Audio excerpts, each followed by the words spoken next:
Hey guys, welcome to our intro to what we're going to be doing the entire year, actually, in the junior courses, at least honors and college prep. AP, you're going to be in a different world. But the rest of you, we're going to work on the same basic theme throughout the entire year, and that's going to revolve around the topic of the American dream. Now, let me give you our overall essential question, and I'm cheating because it's actually more than one question, okay? So we're going to be dealing with and I'm reading, I apologize. What is the American dream? How has it evolved during the history of our country? How has it helped shape our country? Is it still viable in our world today? And how can we recapture the early visions of this American dream? Now, I realize this isn't a history class, but so much of the U.S. literature is based on, what happened in history. And to be honest with you, that's every country. The happenings in the country are what help dictate what literature, what topics it covers, as well as what the literary people are writing helps shape what people think, and in turn shapes what matters in a society. So literature and history are a lot more intertwined than you think. I mean, goodness, so much of our ancient history the knowledge we have is dependent purely on literature. So obviously these are not two separate things. I know a few of you in class have written before about how, the different classes need to stay to their lane, basically. English should talk about English. History talks about history. Science talks about science. And sorry, that's a flawed way of thinking. All of this stuff is intertwined. All of it impacts and bleeds into each other. So this year particularly, there's going to be a lot of that. In 10th grade and 9th grade, you can get away from that because you're really just studying types of fiction and types of nonfiction. You're not really dealing with, historical periods, and this we're going to. So we're going to talk a lot about the American dream. So, and one of the things, and we're going to talk about this in class beforehand, but we're going to talk about, what actually is the American dream first, defining it. So things like, is it the big house and the big bank account? That's what probably majority of people today think. Is it the white picket fence in front of a house with a spouse, 2.5 kids, a dog, a good job, that sort of thing? That's more the 1950s and 60s view of it. You've got having freedom to pursue your own dreams, no matter how weird they may seem. Is that what it is? For a lot of people who maybe finances aren't the biggest thing for them, that may be the case. Is it the idea of coming from having nothing to having, a good bit, having a lot? Is that the American dream? Or is it improving, your family little by little, generation by generation, so that, basically your kids have it better than you did and their kids have it better than they did, down and down on the line? Is it something else entirely? Or is it none of the above? Or is it all of the above? I mean, there's so many different definitions when you say what is the American dream, and we're going to tackle that all throughout the year. We're going to start in our first unit on that. In fact, let me talk to you real quick about kind of giving you a year view of what we're going to do, okay? So I sat down before we even started and looked at 8 main units, and they're going to take about 4 weeks apiece. A couple of them will take a little longer, and because the last unit is actually going to be about a big final project we're going to work on. But don't sweat that yet. We're going to develop those pieces as we go, all right? But let me give you kind of our starting unit here, which is going to revolve around The Great Gatsby, which really is the piece of literature in American literature that has questioned the concept and the validity of the American dream.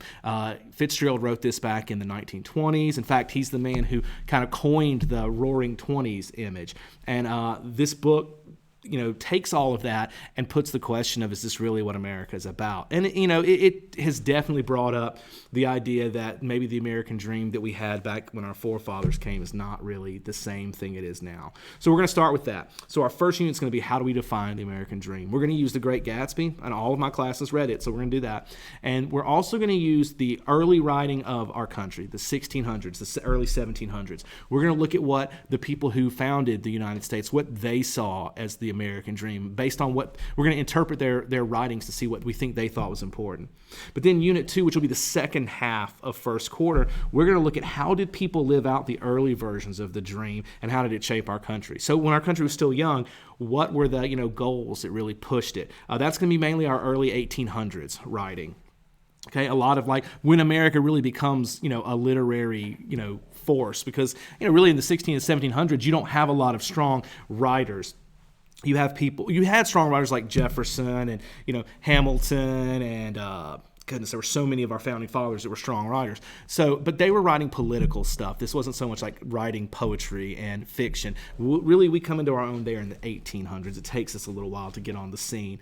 The third unit, which will be the beginning of second quarter, sometime in, I guess that'll be around, October, we'll start this. We'll be talking about and we're gonna go with this idea that the original dream is no longer really what Americans believe today. You will have the opportunity to argue that, by the way, but we'll say that if we say the original dream is dead, when was this death and what caused it? What events helped to alter the vision of the dream? So as we get to the mid-1800s, which is what the writing's going to come from, we're going to see a switch, as we start seeing more industrialization and we see people moving more towards that sort of life, more of a city life, less and less in the country. We're going to start looking at the changes people had and how the American dream kind of altered, all right?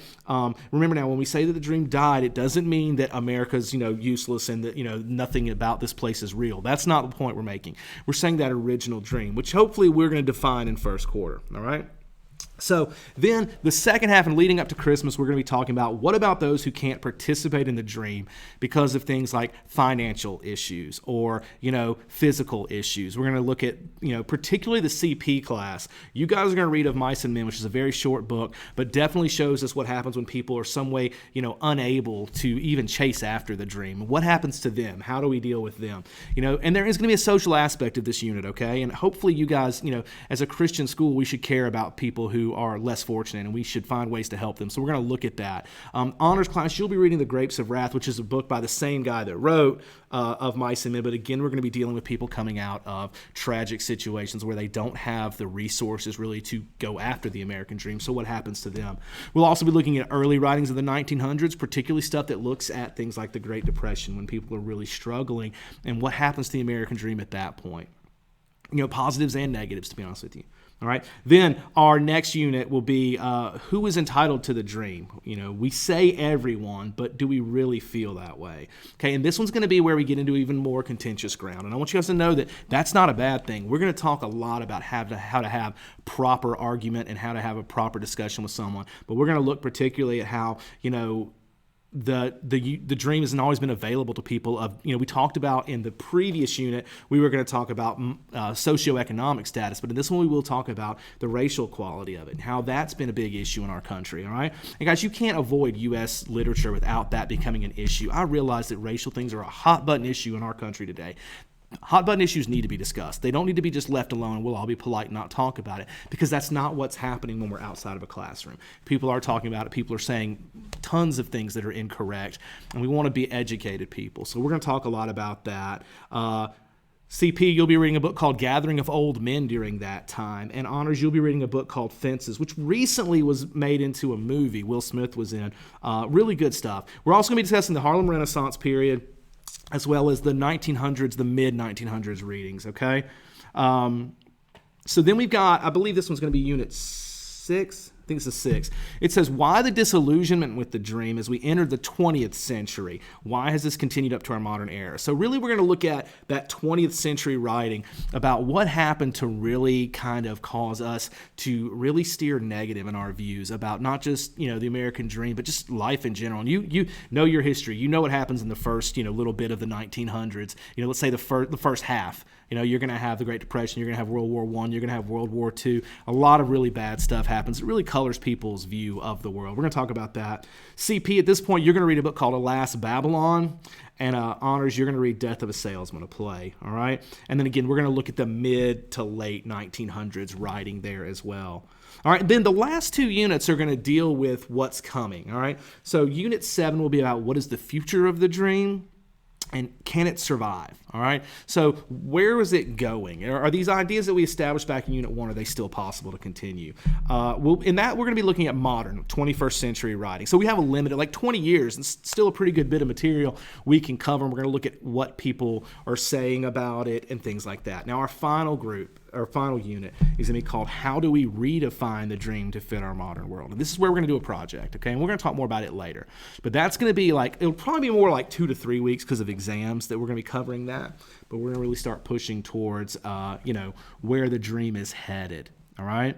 So, and how we can, and how you can particularly redefine it and make America, better than what, it's become. Not that it's bad. That's not the point. But we never want to become complacent. We always want to improve. Okay. So as we get closer to that, just some things for you to think about as we begin our first unit. We want to look at, we're going to look at things written in the 16 and 1700s, but we're also going to look at today, and we're going to show how these kind of go together. So particularly, like, how does the news today portray America and Americans in general? What happened to make us that way? Because again, if you had, 24-hour news coverage back in the 1700s, how would they have portrayed us versus today? And, a lot of that's going to be dependent on our goals and how they change. And our goals are, directly tied to our ideas of what this dream we have as Americans are, okay? We're going to look at how can we recapture the original spirit of the American dream and truly make our country special.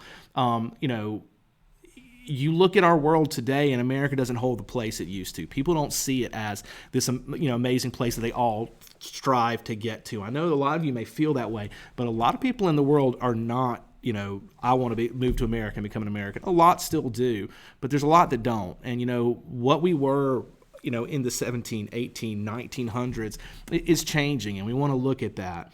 Finally, and I can't stress this enough, and I know some of you are going to take offense to this, and I don't mean for you to, and I want you to be able to speak up in class and us have these conversations. But look, I want to point out, being critical about something does not make you a bad person, all right?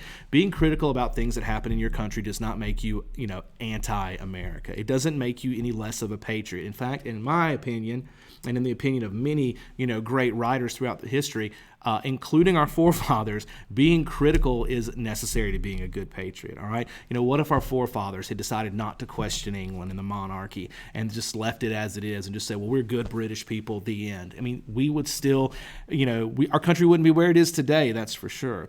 So this is an opportunity for us to be critical and use our critical thinking to say, here are where the flaws are so that we can fix them. And we can talk about how the dream's changed for a positive, how it's improved. Also how, we've got more resources where more people can achieve it, so why don't they? Things like that are going to be common discussions in here. And, some days it's going to get heated. Some people are going to get angry. And what's going to happen is we're going to have calm discussion, and we're going to end, with everybody being peaceful. So, I'm looking forward to it. I haven't taught 11th grade in over a decade, and I'm thrilled to be back in it. I really love this material, and I love the idea of building this around the American dream, which I truly do believe in. I believe in what it was. I believe in what good people think it is today, and I believe in what you guys can make it. So I hope you guys are excited about this. This is just a little intro to our year, and I hope that this is something you can, enjoy. All right. So anyway, I hope you guys have a wonderful, wonderful evening or day or whatever it is you're watching this, and I will look forward to seeing your faces again in here very soon.